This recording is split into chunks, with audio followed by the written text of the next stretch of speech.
Welcome to The Explainer. Today, we're going on a wild ride. We're literally looking at how the exact same fuel that makes a single muscle fiber twitch in your arm ripples all the way out to shape massive global health policies. It's the micro to the macro of nutrition, connecting cellular science straight to the massive systems that govern our entire world. Let's get right into it.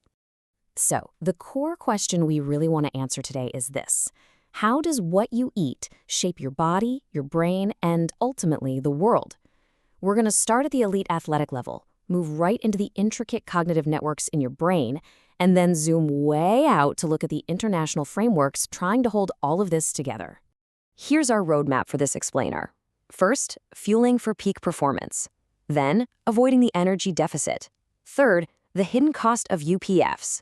Fourth, tackling global malnutrition. And finally, holding the world accountable. Part 1, fueling for peak performance, the body's engine. Okay, so to really understand the body's engine, we need to look at this performance meal wheel. It's essentially the food-first approach used by top-tier sports institutes. Instead of relying on crazy expensive performance supplements, the absolute best strategy is actually super structured and balanced. Every single meal gets broken down into precise thirds. You've got a third for fuel foods, that's your carbs like whole grains and potatoes. Then another third is for recover foods. These are your proteins and healthy fats that rebuild muscle. And that last third, those are your support foods, packed with the micronutrients from colorful fruits and veggies to keep your immune system firing on all cylinders. Now, when we break down the raw math of this energy, it gets super interesting.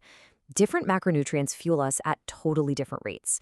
Look at fats. They are incredibly dense at 9 calories per gram, compared to just 4 for carbs and proteins. For an elite athlete, knowing this specific math is absolutely crucial. Their energy balance is this relentless, high-stakes equation. Because when you're pushing the absolute limits of human endurance, precisely calibrating those slow-burning, dense fats against the fast-burning carbs, that literally dictates whether you break a world record or hit an absolute wall.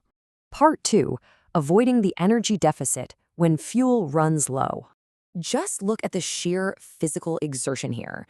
It is so easy to see how an athlete could accidentally fall into a dangerous trap. And look, we're not talking about purposeful starvation here. Usually, athletes just ramp up their training volume or intensity, and they simply don't adjust their diet upwards to match it. Or honestly, the physical and mental stress of training is so intense, it just completely blunts their appetite. But when your energy intake consistently falls below what your body needs just to function and perform, well, you create a severe energy deficit. The kicker here is that failing to match your energy intake to your output doesn't just make you a bit tired. It leads to a recognized, very real clinical condition called REDS, or relative energy deficiency in sport. Basically, when the body is starved of adequate fuel, it panics. It actively starts shutting down or breaking down its own systems just to survive. We see sharp declines in athletic performance, sudden bone-related injuries because the skeleton literally can't maintain its density, prolonged sickness as the immune system crashes, and in females, the loss of the menstrual cycle. And check out that second point on the list, difficulty focusing. That right there is our perfect bridge into the next part of our journey. Part 3, the hidden cost of UPFs, sabotaging the brain. 10%. Seriously, just 10%. That number is mind-blowing when you dig into the data. A massive recent study out of Monash University tracked over 2,000 adults, and they found that just a 10% increase in ultra-processed foods, which, by the way, is roughly the equivalent of adding just one standard bag of potato chips to your daily diet, causes a distinct, highly measurable drop in a person's visual attention and mental processing speed. For every 10% increase, your cognitive focus just kind of slips away. But here is the truly wild part. This cognitive decline happened regardless of the person's overall diet quality. You'd think, right, that if you're eating a super vibrant, healthy Mediterranean-style diet packed with olive oil, fresh fish, and greens, you'd be totally protected. Nope, the data showed otherwise. Even a really healthy baseline diet couldn't completely shield the brain from the negative impacts of ultra-processed foods. You literally cannot out-eat the cognitive damage of UPFs just by throwing a salad on the side of your plate. Lead author Dr. Barbara Cardoso really hit the nail on the head here. It's not just about what ultra-processed food lacks, like it's not just missing fiber or vitamins, it's about what the processing actively does. Intense industrial processing violently destroys the natural structure of the food itself, and then it pumps it full of artificial additives and processing chemicals. It's this exact mechanism, the extreme degree of processing itself, that appears to be uniquely harmful to our intricate cognitive functions. And the stakes here go way beyond just a momentary lapse in your attention span. The research has also found that eating more of these heavily processed items is directly linked to an increased risk of obesity and high blood pressure.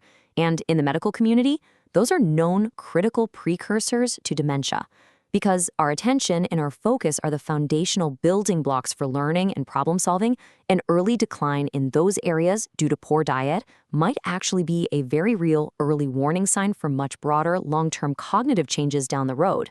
Part 4, tackling global malnutrition, the systemic view. So how do we combat these massive systemic issues? Well, we turn to the Global Nutrition Report, or GNR. The GNR exists because fighting malnutrition, whether it's an elite athlete underfueling or an entire population living on ultra-processed diets, just can't be won in a vacuum. It takes unified data, powerful evidence-based storytelling, and a really unwavering call to action. They act as the ultimate accountability mechanism, tracking the state of global nutrition across low, middle, and high-income countries alike to hold global stakeholders' feet to the fire. Part 5, holding the world accountable, strategic actions. If we distill their massive 16-point action plan, it actually reveals a remarkably clear 4-step strategy to close the gap between big global goals and actual real-world human health. Step 1, coordinate a unified accountability framework. Step 2, track those commitments strictly so we know exactly who is actually delivering on their promises and who's lagging behind. Step 3, show the money. They need to demonstrate the vital, tangible impact of sustained, inclusive nutrition financing. And finally, step 4, set the agenda by rigorously identifying best buys. These are proven, evidence-based policies designed to scale these solutions all over the world. Ultimately, understanding this whole micro to macro journey is incredibly empowering.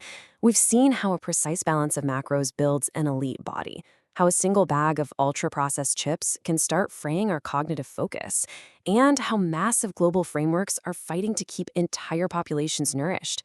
It leaves us with a really critical question to carry forward.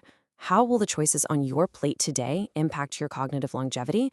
And how do they echo out into the broader health of our global food system tomorrow?